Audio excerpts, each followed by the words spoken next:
Assalamualaikum warahmatullahi wabarakatuh. Saudara-saudara sekalian, selamat bertemu kembali dalam pembahasan Ulumul Hadis. Pada kesempatan kali ini kita akan membicarakan mengenai perkembangan ilmu hadis. Perlu diketahui bahwa perkembangan ilmu hadis ini mengiringi dikumpulkannya hadis dalam bentuk tertulis. Ilmu-ilmu hadis diperlukan karena terkait dengan sebuah kepercayaan mengenai riwayat yang sampai kepada Rasulullah.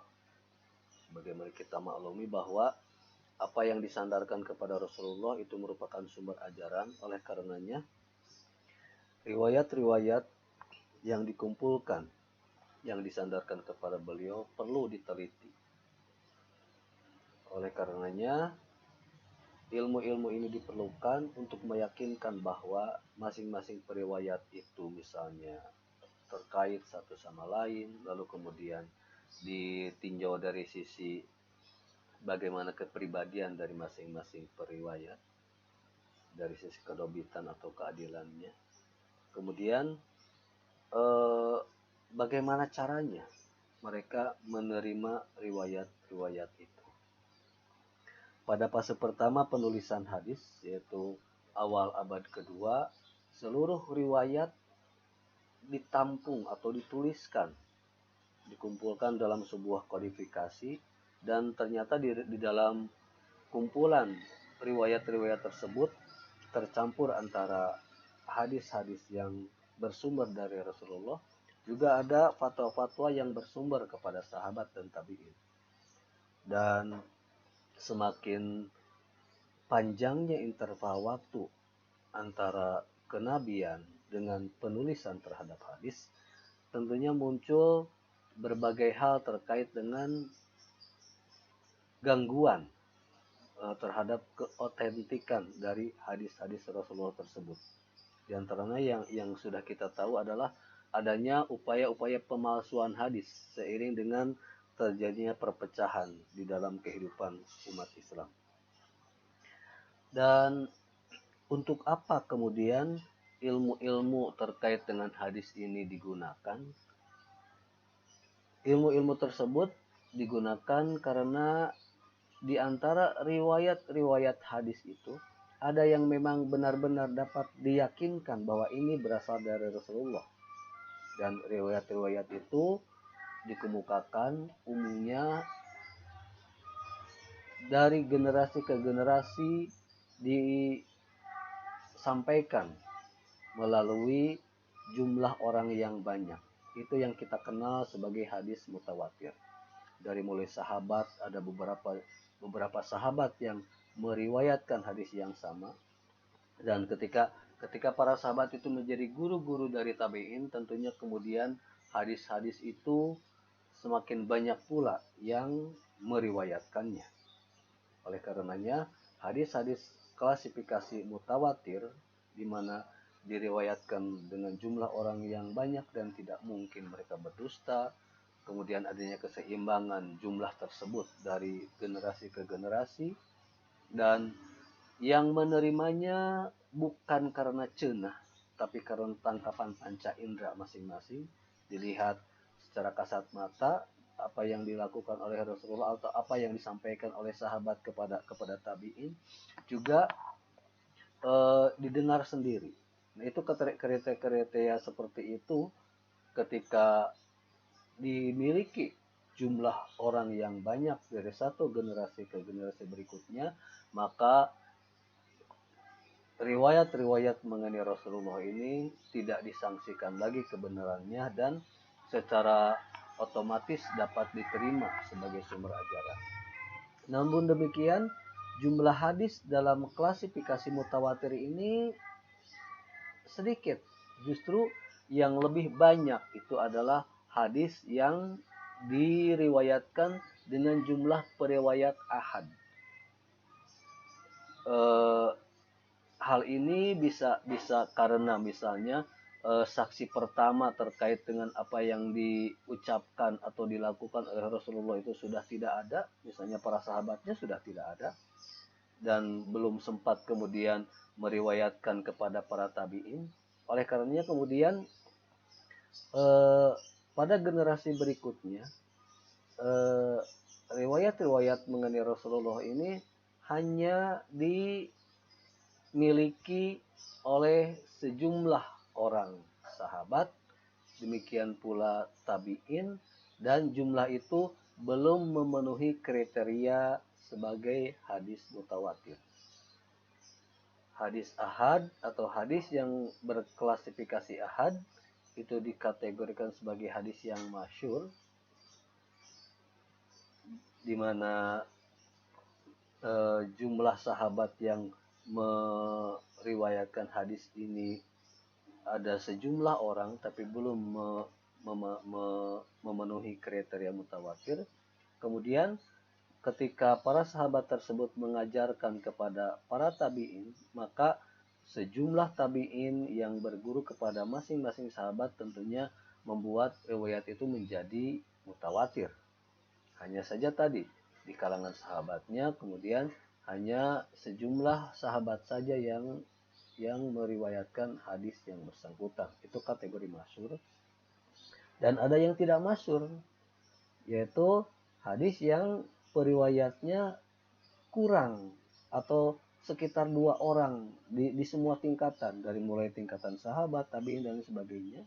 Dan juga ada hadis yang gharib, yaitu yang hanya seorang periwayat saja yang memiliki riwayat sebuah hadis. Nah, terkait dengan klasifikasi hadis ahad inilah kemudian ilmu-ilmu hadis digunakan.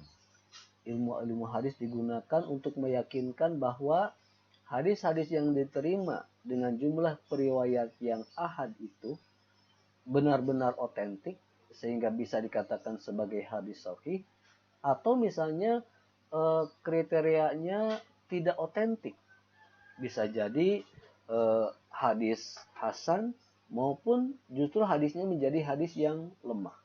Oleh karenanya ketika hadis itu ahad namun kemudian dikategorikan otentik atau sahih, maka dalam penggunaannya itu bisa dijadikan sebagai hujah sehingga bisa diterima dan tanpa perlu diteliti lagi.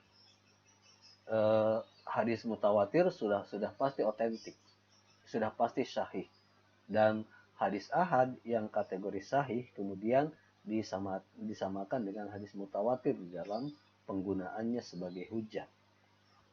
Sementara kriteria yang kedua yaitu hasan, yaitu hadis yang diyakini sanadnya bersambung namun diriwayatkan oleh orang-orang yang kurang dari sisi intelektualnya, kurang keadilannya, atau dari sisi ketawaduannya, dari sisi akhlaknya, itu dikategorikan sebagai hadis yang hasan.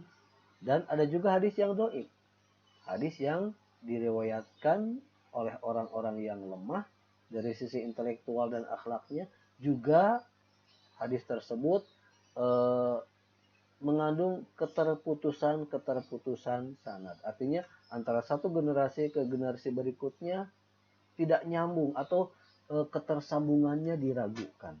Dan terkait dengan hadis seperti ini, para ulama umumnya melarang menjadikannya sebagai sumber ajaran agama. Namun sebagian ada yang membolehkannya sebatas tadeulul amal, atau untuk merangsang atau mendorong dilakukannya amal-amal yang baik. Nah, terkait dengan inilah kemudian keperluan terhadap ilmu-ilmu hadis. Dan secara umum ilmu hadis itu dibagi ke dalam 2 kelompok besar, yaitu ada ilmu hadis riwayah dan ilmu hadis diroyah.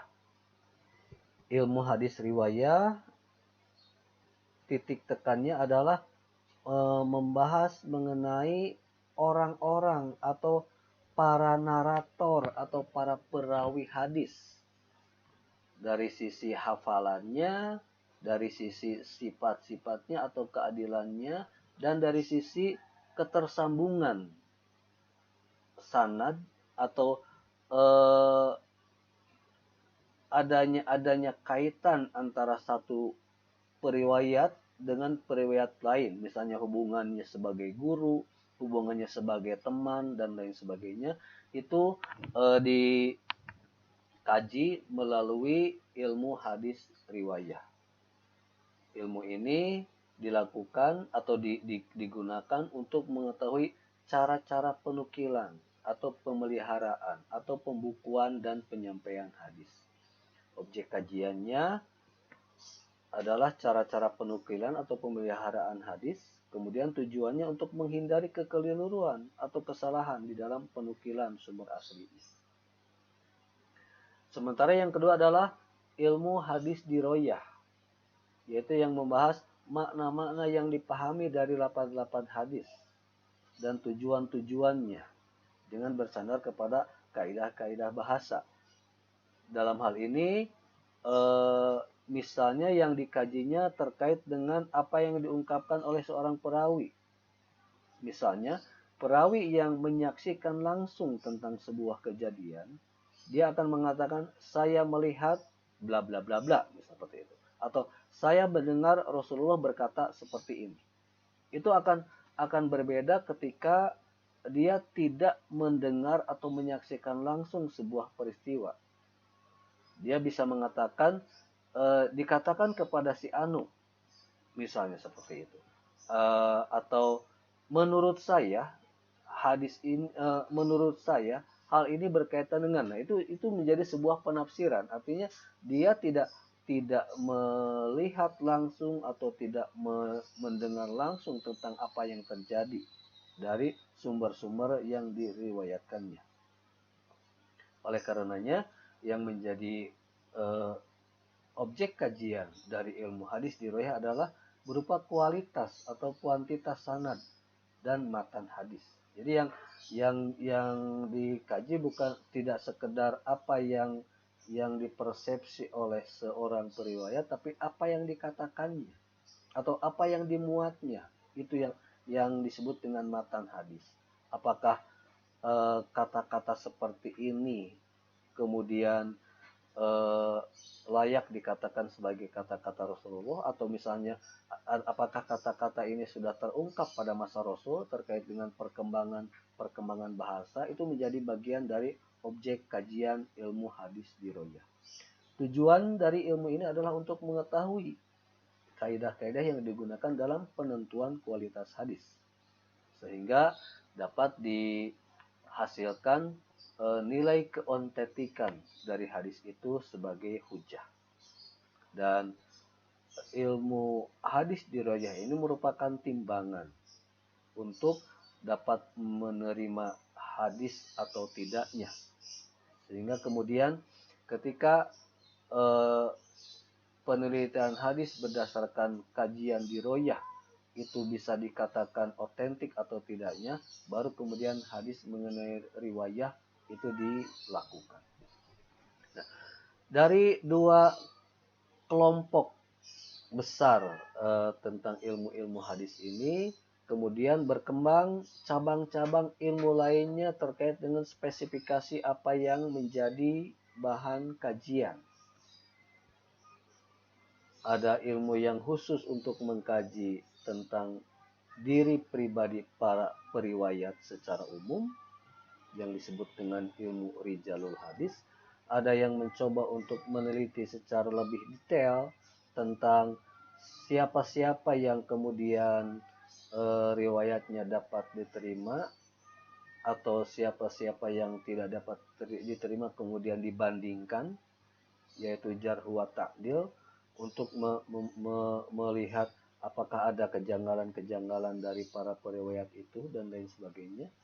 Lalu kemudian fanul mubhamat, yaitu untuk mengetahui orang-orang yang tidak disebut namanya dalam matan maupun sanad hadis, sehingga atau ada keterputusan sanad misalnya, maka keterputusan sanad itu diteliti siapa sebenarnya yang menyampaikan hadis kepada orang berikutnya.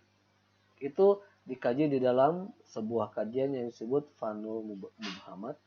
Kemudian ada ilmu tentang tasyib wa tahrib yang membahas tentang hadis dari sisi keotentikan lafaznya, apakah ada perubahan-perubahan dan lain sebagainya.